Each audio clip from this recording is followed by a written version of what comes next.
Closure of face-to-face school based on Tropical Storm Melissa. The Ministry of Education, Skills, Youth and Information remains in constant communication with the Meteorological Service of Jamaica to receive updates on Tropical Storm Melissa. A tropical storm watch currently in effect for Jamaica as the system moves slowly across the Caribbean Sea, posing potential threat to Jamaica within the next 24 to 48 hours. This situation may pose risks to the safety of our key stakeholders as they commute to and from school. Consequently, the Ministry is ordering the closure of face-to-face classes on Thursday, October 23, 2025, to prioritize the safety of all students and staff as the impending weather system passes over the island. Kindly activate the education in emergency plan to support the continuity of learning and ensure that the students are actively engaged. This will require schools to transition to remote online modality for teaching and learning activities for the day. School administrators are also asked to initiate all communication channels within their institution to ensure that parents and guardians can be informed promptly and can make necessary arrangements for their child or ward. If your school has been designated as a shelter, it is important to contact the shelter managers to coordinate access and management shelter activities in case the need arises. If the condition worsens and schools are mobilized as shelters, provisions must be made to secure critical resources while providing access to bathroom facilities and other areas to safely house persons who may be displaced. Tropical Storm Melissa could make landfall in Jamaica. Tropical Storm Melissa could make landfall in Jamaica. That's according to Principal Director of the Met Service, Evan Thompson. Speaking at a press briefing, Mr. Thompson said Jamaica is expected to begin experiencing the impacts of Tropical Storm Melissa as early as today, with rainfall expected to cover most of the island. He noted that eastern parishes and southern section of the island are most at risk. Mr. Thompson said Melissa could also become a hurricane by Friday. You generally see a circle that encapsulates Jamaica. Jamaica would be in the midst of that circle. Now, it means that the center of the system could actually move in any position in that circle. So there is still some possibility of the system actually making a landfall in Jamaica. Of course, that doesn't necessarily mean that that's what will happen. What you see in terms of those black circles that indicate the actual position that are being projected for this storm is that it will move closer to the island, then turn toward the west and staying south of the country. That is where the general forecast is. This would mean, however, that the system will continue to strengthen because it is moving so fast. The strengthening is even more likely to take place with it having that period of time. However, there are a few factors that are preventing fast development of the system. It is, however, expected to become a hurricane, and this is likely to occur sometime by Friday as we go into the weekend. Local government minister says citizens can be assured of country's capability of responding to Tropical Storm Melissa. Local government minister Desmond McKenzie says citizens can be assured of the country's capabilities of responding to Tropical Storm Melissa. The minister gave the assurance during a special press briefing about Tropical Storm which developed in the Caribbean Sea. Mr. McKenzie, who is currently overseas, joined the briefing via Zoom. He said the government has highlighted some communities as areas of concern.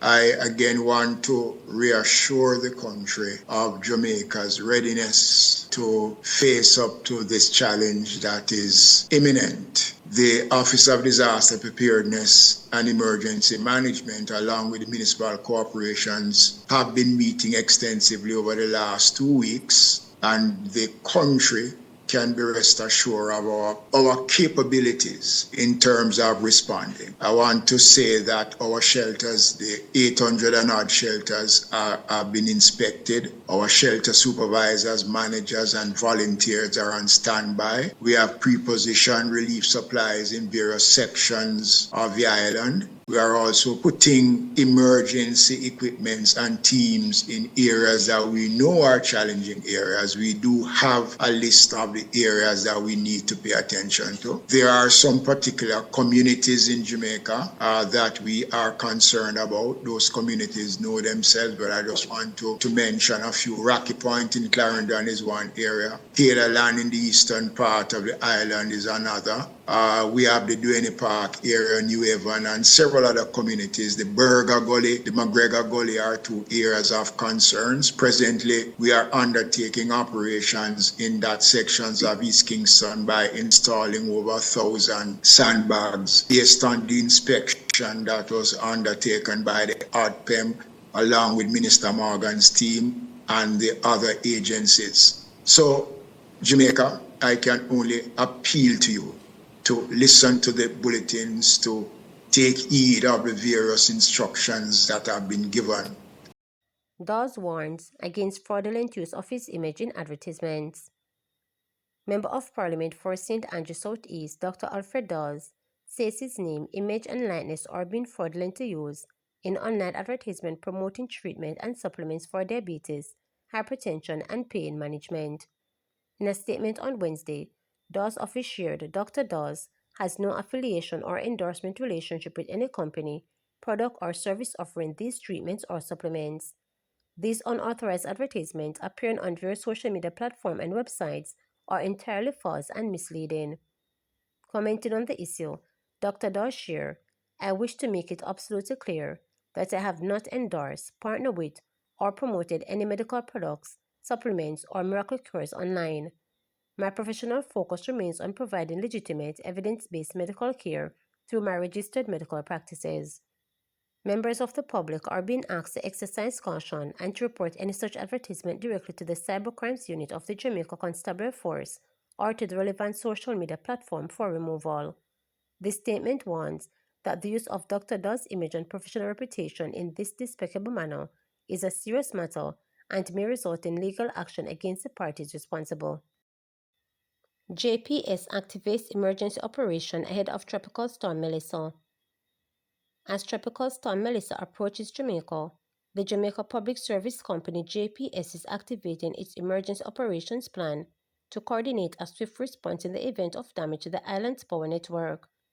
The company is urging customers to prioritize safety and take precautions before, during, and after the storm.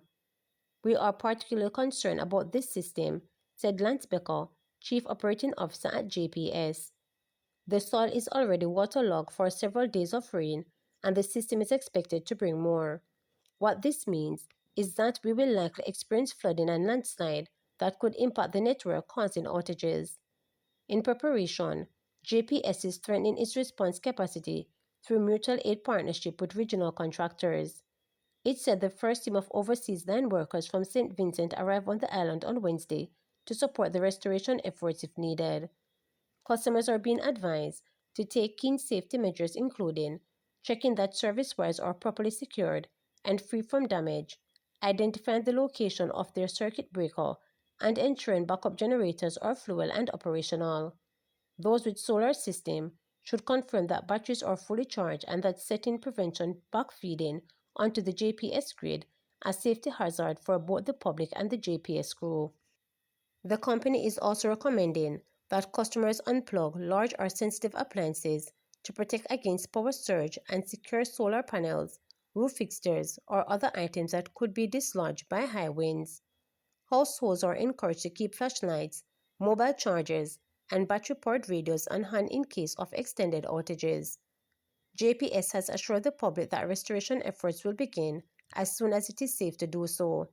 However, Becker cautioned that challenges to rain and widespread damage could delay repairs in some areas. Above all else, we urge everyone to prioritize their personal safety and for their families, Becker emphasized. Each customer remains a priority, and we will develop and execute a restoration plan that is safe, efficient, and operationally feasible to achieve full restoration as quickly as possible. The company is reminding customers to report outages, down lines, or other electricity-related issues through the MyJPS mobile app, the chat feature at www.jpsco.com, or by calling 888-225-5000. 5577 or 888-935-5577. Regular updates will be shared through JPS official communication channels. To subscribe, like, share, and click the notification bell for daily updates.